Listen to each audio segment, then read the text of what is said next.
Good evening everyone. आज हम देखेंगे chapter 26 drug acting on cardiovascular system का पार्ट 8। इसमें हम देखेंगे आईटी हाइपरटेंसिव ड्रग्स के आगे की कैटेगरी, जिसमें आएगी category number 3 drugs acting on post ganglionic sympathetic nerve ending. तो ये कैटेगरी के ड्रग क्या है? Post ganglionic sympathetic nerve ending जो होती है उस पे एक्ट करते हैं और उसकी वजह से एंटी हाइपरटेंसिव इफेक्ट दिखाते हैं। तो इसमें जो फर्स्ट कैटेगरी आती है वो आती है एड्रेनर्जिक न्यूरॉन ब्लॉकिंग एजेंट। तो सिंपैथेटिक न्यूरॉन और एड्रेनर्जिक न्यूरॉन को जो ब्लॉक करते हैं, ऐसे ड्रग्स को हम बोलेंगे adrenergic neuron blocking agent. These agents acts on postganglionic sympathetic neuron and inhibit the ability of nerve impulse to release noradrenaline। तो ये जो एजेंट और ड्रग जो होते हैं ये क्या करते हैं? पोस्ट गैंग्लियोनिक सिंपैथेटिक न्यूरॉन पे एक्ट करते हैं और इनिबिट करते हैं the ability of nerve impulse to release noradrenaline. तो जो पोस्ट गैंग्लियोनिक न्यूरॉन होते हैं उसके एबिलिटी को ये क्या करते हैं? इनहिबिट करते हैं, जिसकी वजह से वो नॉरएड्रेनालिन रिलीज नहीं कर पाता और उसके वजह से इम्पल्स का ट्रांसमिशन नहीं हो पाता टूवर्ड्स इफेक्टर ऑर्गन, और effector organ according to nerve impulse effect show नहीं करता। तो यही काम करते हैं हमारे एड्रेनर्जिक न्यूरॉन ब्लॉकिंग एजेंट, जो कि इफेक्टर ऑर्गन्स पे नॉरएड्रेनालिन रिलीज नहीं करते और उसकी वजह से इफेक्टर ऑर्गन उसका इफेक्ट नहीं दिखाता। तो इसमें आते हैं ग्वानिथिडिन। तो हम अभी फार्माकोलॉजिकल एक्शन देखते हैं ग्वानिथिडिन का। Guanethidine blocks the adrenergic neuron and thus reduces peripheral sympathetic tone and hence reduction in blood pressure. तो ग्वानिथिडिन क्या करता है? एड्रेनर्जिक न्यूरॉन को ब्लॉक करता है, जिसके वजह से पेरिफेरल सिंपैथेटिक टोन जो है वो रिड्यूस होता है और अल्टीमेटली ब्लड प्रेशर का रिडक्शन होता है और फॉल इन ब्लड प्रेशर होता है। The reduction in blood pressure by drug is mainly due to reduction in cardiac output as a resulting of venous pooling। तो ब्लड प्रेशर का reduction किसके वजह से होता है? Mainly due to reduction in cardiac output. तो cardiac output का reduction होता है, उसके वजह से ब्लड प्रेशर का रिडक्शन होता है। और ये जो कार्डियक आउटपुट का रिडक्शन किसके वजह से होता है? वेनस पुलिंग की वजह से। वेनस वासोडायलेशन होता है, वेन्स का वासोडायलेशन होने के वजह से जो ब्लड है, ब्लड ये हार्ट तक पहुंचता नहीं है, और हार्ट तक पहुंचता नहीं है जिसके वजह से कार्डियक आउटपुट रिड्यूस होता है और उसके वजह से ब्लड प्रेशर रिड्यूस होता है और फॉल इन ब्लड प्रेशर होता है। The heart rate and pulse pressure is usually reduced. जो भी ग्वानिथिडिन का ट्रीटमेंट लेता है उसका हार्ट रेट और पल्स प्रेशर जो है वो रिड्यूस हो जाता है। It also abolished the protective cardiovascular reflexes working through barometer mechanism, hence it may thus produce postural hypotension। तो ग्वानिथिडिन क्या करता है? हार्ट रेट और पल्स प्रेशर को रिड्यूस तो करता ही है, इसके अलावा जो प्रोटेक्टिव कार्डियोवास्कुलर रिफ्लेक्स एक्शन है जो कि बैरो रिसेप्टर मैकेनिज्म से चलता है, उसे भी एबॉलिश करता है और ख़त्म कर देता है, जिसके वजह से ये पॉस्चुरल हाइपोटेंशन प्रोड्यूस करता है। पॉस्चुरल हाइपोटेंशन क्या होता है? अगर हम कोई एक पॉस्चर में रहते हैं तो वो कंडीशन में अगर हम ज़्यादा समय के लिए रहते हैं तो वो हाइपोटेंशन प्रोड्यूस करता है और decrease in blood pressure produce करता है। On intravenous administration it produce prominent sympathetic activation। तो अगर हम ग्वानिथिडिन को इंट्रावेनसली देते हैं तो ये बहुत ही फास्ट और prominent sympathetic action that is blocking effect दिखाता है, जिसके वजह से फास्ट ब्लड प्रेशर रिड्यूस होता है। Hence it is to be administered by subcutaneous और intramuscular route in hypertensive emergencies। तो ये जो ड्रग है ये सबकुटेनियस और इंट्रामस्कुलर रूट से देते हैं, जिन्हें हाइपरटेंसिव इमरजेंसीज होता है और जो पेशेंट एकदम हाइपरटेंसिव एक्सट्रीम कंडीशन में चला जाता है उसे सबकुटेनियसली और इंट्रामस्कुलरली रूट से ग्वानिथिडीन देते हैं। Normally it is administered orally. अगर नॉर्मली देना चाहे टू मेंटेन ब्लड प्रेशर तो इसे ओरल रूट से भी दिया जाता है। अब हम इसके एडवर्स रिएक्शन देखते हैं। पॉस्चुरल हाइपोटेंशन होता है। अगर ज़्यादा समय में के लिए हम एक पॉस्चर में रहते हैं, अगर बैठे रहते हैं या खड़े रहते हैं तो उसमें हाइपोटेंशन प्रोड्यूस करता है, ये एक एडवर्स रिएक्शन है। नेजल कंजेशन प्रोड्यूस करता है, मीन्स आपके जो नॉस्ट्रिल्स है उसे ब्लॉक करने का काम करता है। Decrease in renal blood flow, तो रीनल ब्लड फ्लो डिक्रीज करने का काम करता है। And glomerular filtration rate ultimately affect होता है, जिसके वजह से कम जो ब्लड है वहाँ से टॉक्सिक मटेरियल और एक्सक्रीट जो है वो निकल नहीं पाता और उसके वजह से बॉडी में वो ज़्यादा समय के लिए स्टोर रहता है। उसके अलावा नौशिया, वोमिटिंग, डायरिया, ये भी साइड इफेक्ट ग्वानिथिडीन दिखाता है। उसके अलावा फ्लूइड रिटेंशन जो कि कंजेस्टिव कार्डियक फेल्यूर के लिए रिस्पॉन्सिबल है ड्यू टू ग्वानिथिडीन, ये इसके नॉन एडवर्स रिएक्शंस है।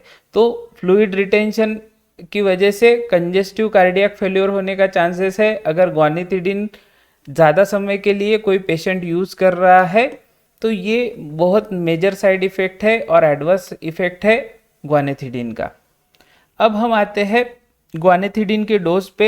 मोस्टली 10 mg टू 25 mg का टैबलेट जो है ग्वानिथिडीन का होता है, जो कि फिजिशियन देता है और डॉक्टर प्रिस्क्राइब करता है according to severity of hypertension of that patient. तो पेशेंट का जो हाइपरटेंशन का सीवियरिटी है उसके हिसाब से ग्वानिथिडीन का डोज डॉक्टर प्रिस्क्राइब करता है।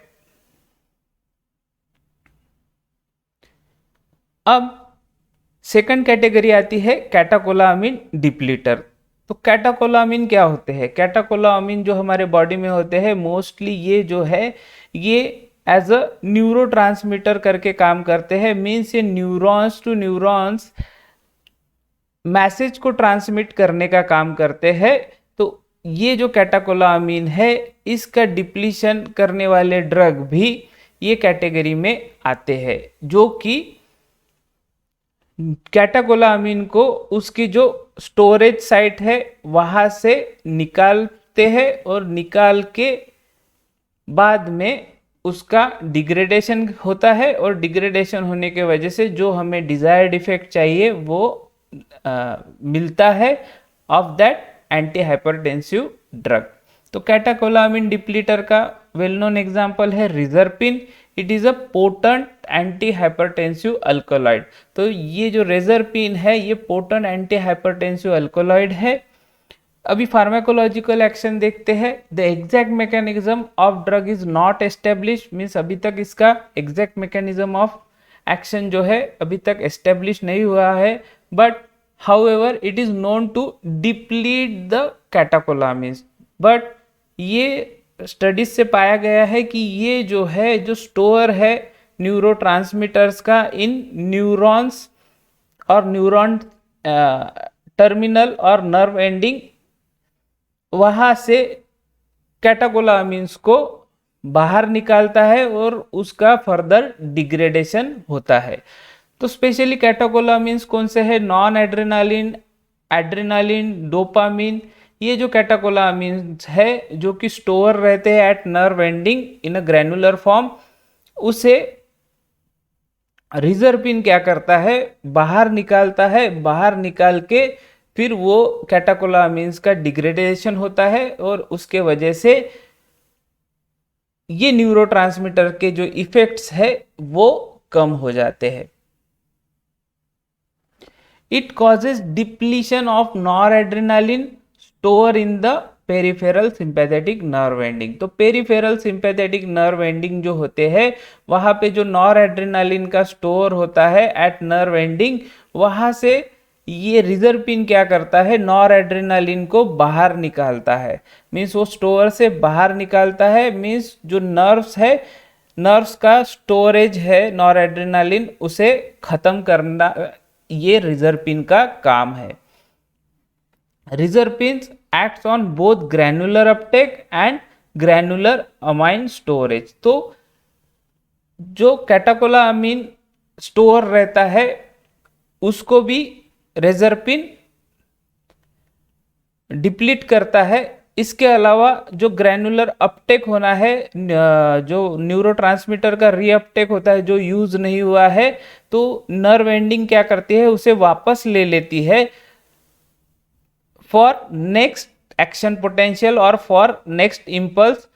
तो रिजर्पिन क्या करता है, ये दोनों पे एक्ट करता है। ये कैटाकोलामीन का अपटेक को भी इनिबिट करता है, एज वेल एज जो स्टोर किया हुआ कैटाकोलामीन है उसको भी वहां से बाहर निकालने का कोशिश करता है, वो नर्व एंडिंग से बाहर निकालने का कोशिश करता है, जिसके वजह से न्यूरोट्रांसमीटर अवेलेबल नहीं रहे फॉर द इफेक्टर रिसेप्टर।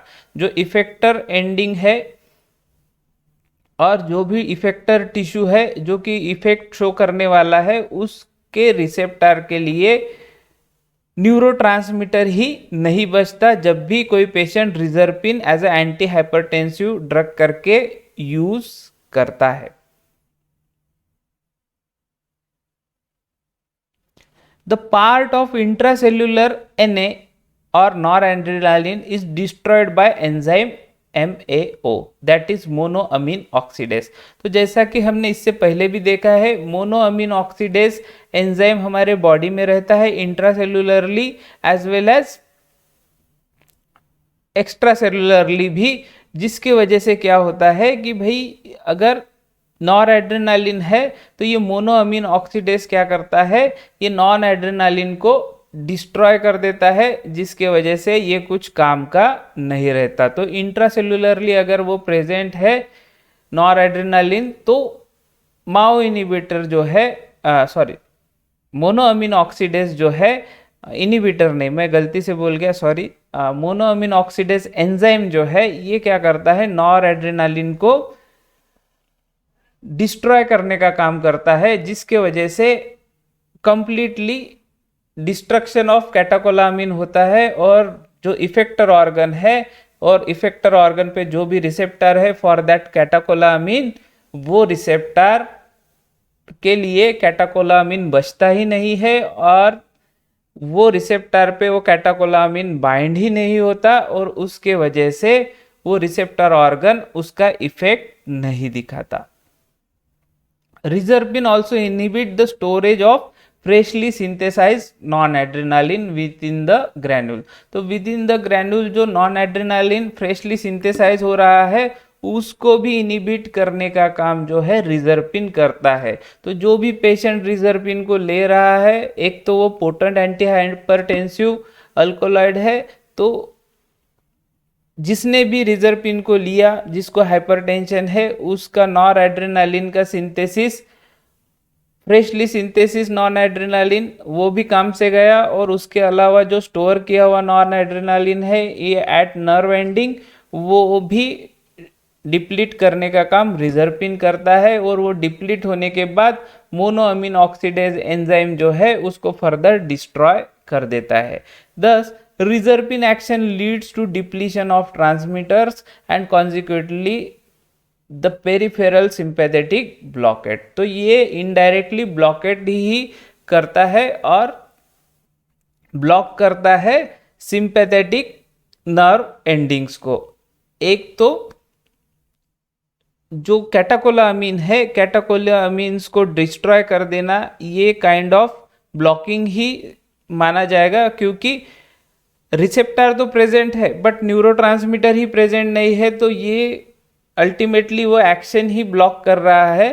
तो रिजर्पिन कैटाकोलामीन को डिस्ट्रॉय करके ब्लॉकिंग इफेक्ट दिखाता है। The transmitter which leaks out from granular storage is inactivated by monoamine oxidase. तो मोनोअमीन ऑक्सीडेज ये इंट्रासेल्युलरली बोलिए या सेल के बाहर भी प्रेजेंट होता है, तो जहाँ पे भी ये फ्री फॉर्म में न्यूरोट्रांसमीटर अगर लीक भी हो गया तो भी मोनोअमीन ऑक्सीडेज एंजाइम उसे डिस्ट्रॉय कर देता है। Hence reserpine does not exhibit any sympathomimetic action. तो रिजर्पिन जो है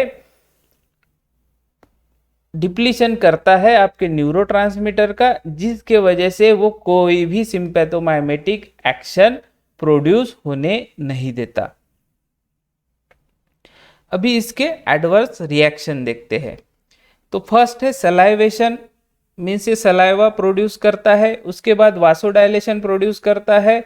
उसके बाद नेजल कंजेशन प्रोड्यूस करता है। Increase motility of gut, means ultimately peristaltic movement को बढ़ाता है, जिसके वजह से एक्सक्रीशन होता है। इंक्रीज एपिटाइट, एपिटाइट बढ़ाने का काम करता है। वेट गेन करता है। मेंटल डिप्रेशन बढ़ाता है। नाइट मेयर्स मीन्स बुरे ख्याल, बुरे सपने आते हैं रात में। इंसोम्निया प्रोड्यूस करता है, जिसकी वजह से नींद नहीं आती है। और सुसाइडल टेंडेंसी भी बनाता है पेशेंट की। पार्किंसोनिज्म भी प्रोड्यूस करता है, मीन्स जिसे की वजह से पेशेंट को चलने में तकलीफ होता है, कोई मूवमेंट करने में तकलीफ होता है, तो उसे हम पार्किंसोनिज्म बोलते हैं। ये पार्ट भी हमने डिस्कस किया है। And endocrine disturbance, endocrine disturbance भी ये प्रोड्यूस करता है। तो रिजर्पिन के ये बहुत सारे इफेक्ट है जो कि हमारे बॉडी के लिए और पेशेंट जो कि हाइपरटेंशन कंडीशन में है उसके लिए बहुत ही एडवर्स इफेक्ट शो करते हैं। प्रिपरेशन है, रावल्फिया का टैबलेट आता है जिसमें रिजर्पिन होता है। 4 mg का टैबलेट होता है और ये इंडियन फार्माकोपिया में प्रिस्क्राइब किया गया है। इसके बाद हम आते हैं fourth category of anti hypertensive drug, that is drug acting on adrenergic receptor.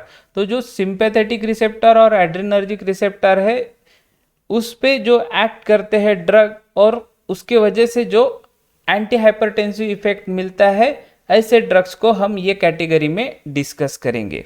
तो फर्स्ट आते हैं alpha adrenergic blockers. This class includes the drug like phenoxybenzamine and phentolamine. तो इसमें हम डिस्कस करेंगे phenoxybenzamine. The drug has a longer duration of action, it can be given orally and intravenously. The drug control the hypertension and expand the contracted plasma volume. The drug however is not useful in controlling cardiac arrhythmias. तो फिनॉक्सीबेंजामिन जो है ये long duration वाला drug है, means अगर ये कोई patient ने कंज्यूम किया जिसे हाइपरटेंशन है तो ये प्रोलॉन्ग इफेक्ट दिखाता है। इसके अलावा इसको orally as well as intravenously भी हम ले सकते हैं और ये हाइपरटेंशन कंट्रोल करता है।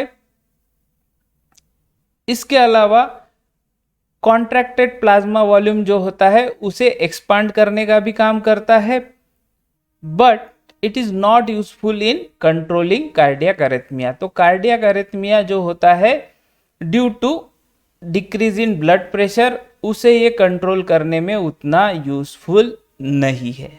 तो फिनॉक्सीबेंजामिन बहुत शॉर्ट में निपटाया है बिकॉज इसका ज़्यादा क्वेश्चन आपके पेपर्स में नहीं आता है। उसके बाद आते हैं बीटा एड्रेनर्जिक ब्लॉकर्स। तो उसमें आता है propranolol. This drug reduce the blood pressure in hypertensive patient. तो ये भी ब्लड प्रेशर रिड्यूस करता है हाइपरटेंसिव पेशेंट में। They reduces both systolic and diastolic blood pressure. तो ये दोनों जो ब्लड प्रेशर है, systolic and diastolic blood pressure, ये दोनों को रिड्यूस करता है।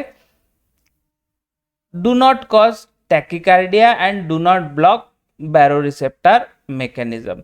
तो ये एक इसका खासियत है कि भाई ये दोनों प्रेशर जो है सिस्टोलिक और डायस्टोलिक ब्लड प्रेशर ये दोनों को रिड्यूस करता है। किस में रिड्यूस करता है? हाइपरटेंसिव पेशेंट में रिड्यूस करता है, जो कि ज़रूरी है हमारे लिए बिकॉज हाइपरटेंसिव पेशेंट जो है उसमें ऑलरेडी ब्लड प्रेशर बढ़ा हुआ है और वही हमें कमी करना है।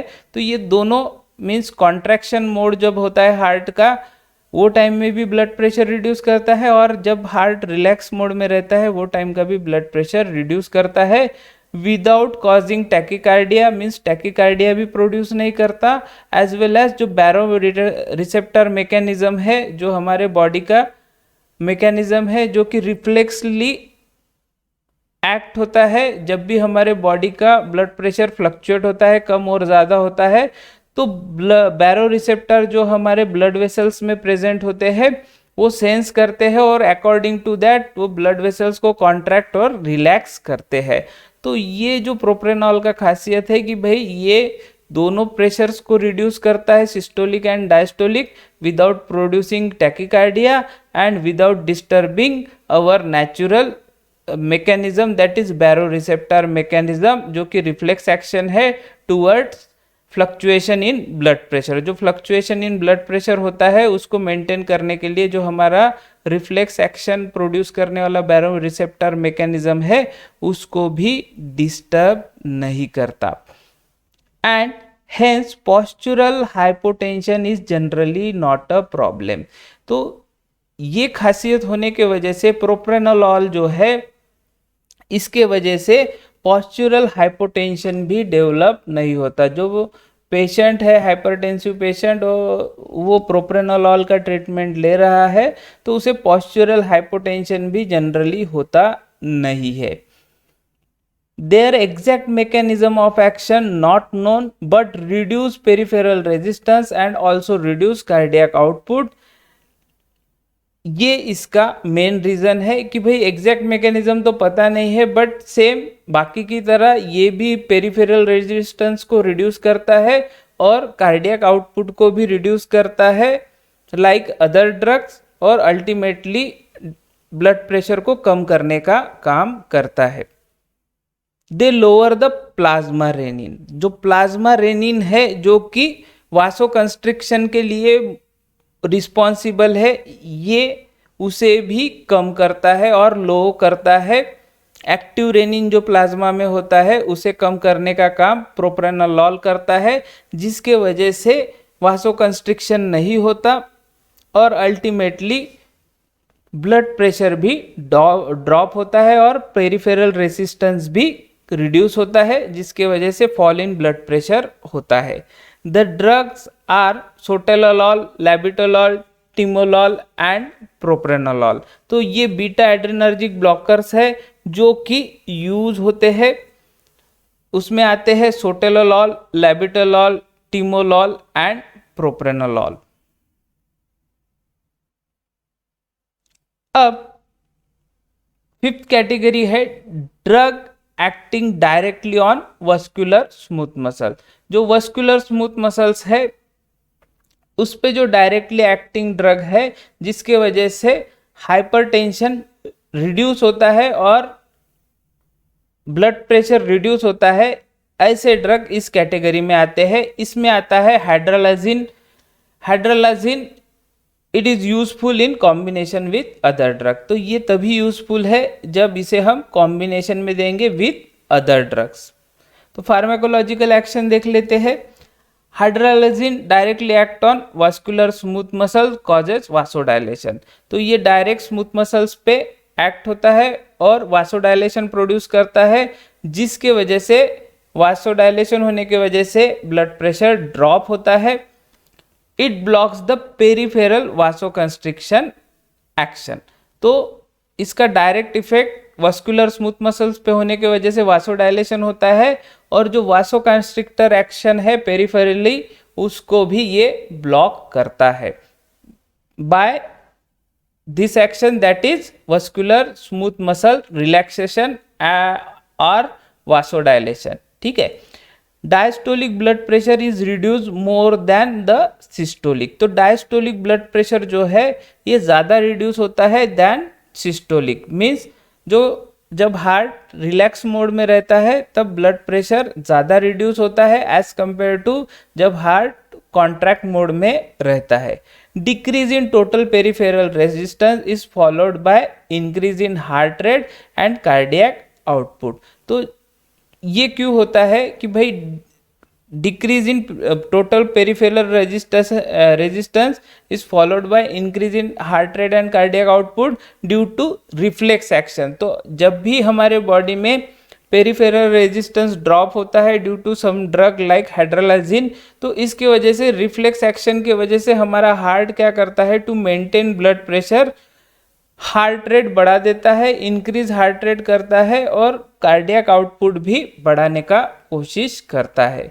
The coronary renal and cerebral blood flow is increased and this is the advantage with hydrolyzin therapy. तो जो कोरोनरी आर्टरीज है, renal and cerebral blood flow है, ये बढ़ जाता है और यही एडवांटेज है हाइड्रोलाइजिन थेरेपी का. कोरोनरी आर्टरीज जो कि रिस्पॉन्सिबल है फॉर द हार्ट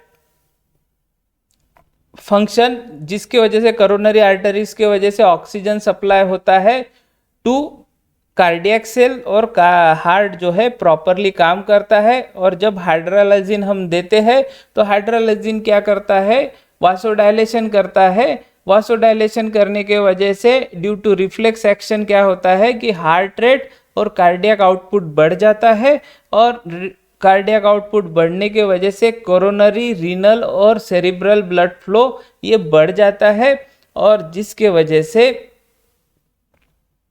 आपका हार्ट प्रॉपरली फंक्शन करता है, किडनी प्रॉपरली फंक्शन करती है, फिल्ट्रेशन प्रॉपरली होता है ब्लड का, इसके अलावा आपका ब्रेन प्रॉपरली काम करता है.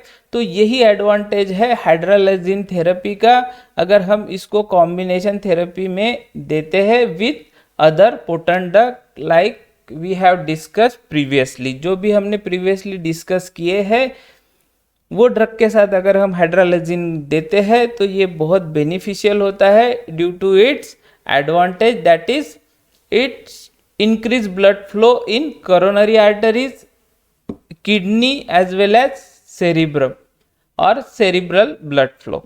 तो ये चीज के वजह से हाइड्रोलाइजिन ये कॉम्बिनेशन थेरेपी में देते हैं.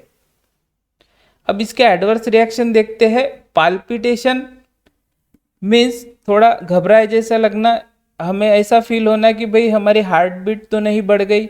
इसके अलावा tachycardia means increase in heart rate. उसके अलावा nausea, vomiting, diarrhoea, anorexia.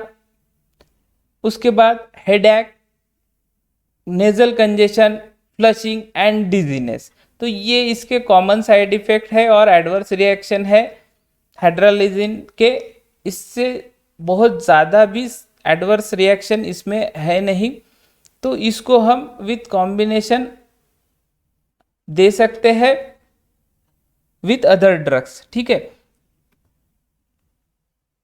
Preparation में आता है हाइड्रोलाइजिन हाइड्रोक्लोराइड टैबलेट जो कि 10, 25, 50, 100 mg में मार्केट में अवेलेबल है.